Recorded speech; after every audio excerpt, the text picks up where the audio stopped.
முதலமைச்சர் அன்பு சகோதரர் யோசப் விஜய் அவர்கள்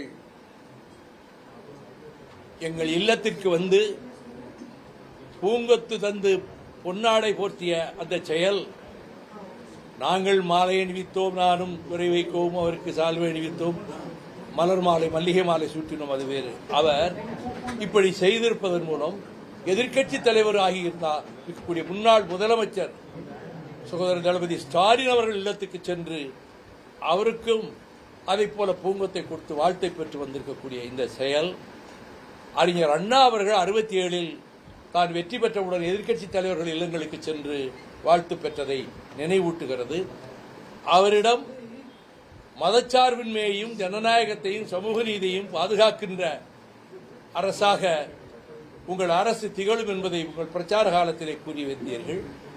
அப்படிப்பட்ட நிலைப்பாட்டுக்கு வாழ்த்து சொல்கிறேன். உங்களுடைய ஒவ்வொரு முயற்சியும் உங்கள் நடவடிக்கையும் மகத்தான வெற்றி பெற வேண்டும் என்று நான் வாழ்த்துகிறேன்.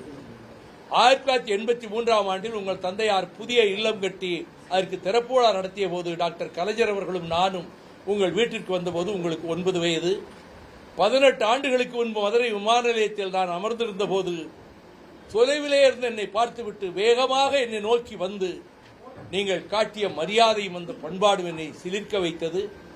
வெள்ளித்திரை உலகில் இப்படிப்பட்ட பண்பாடுகளோடு இவர் இருக்கிறார் என்று நான் அன்றைக்கு மனதுக்குள் மிகவும் நெகிழ்ந்து பிரமித்து போனேன். அந்த சம்பவத்தையும் அவருக்கு நினைவூட்டினேன். அவர் அதற்கு பிறகு I am your biggest fan, உங்களுடைய பேச்சின் பரம ரசிகன், இப்பொழுது விக்கிரவாண்டி போறதுக்கு முன்பு உங்கள் பேச்சை திரும்ப திரும்ப போட்டு கேட்டேன் என்று சொன்னபோது எனக்கு ரொம்ப நெகிழ்ச்சியாக இருக்கிறது என்றேன். உங்கள் பேச்சை நான் அந்த அளவுக்கு விரும்பி ரசித்திருக்கிறேன் என்று கூறினார்.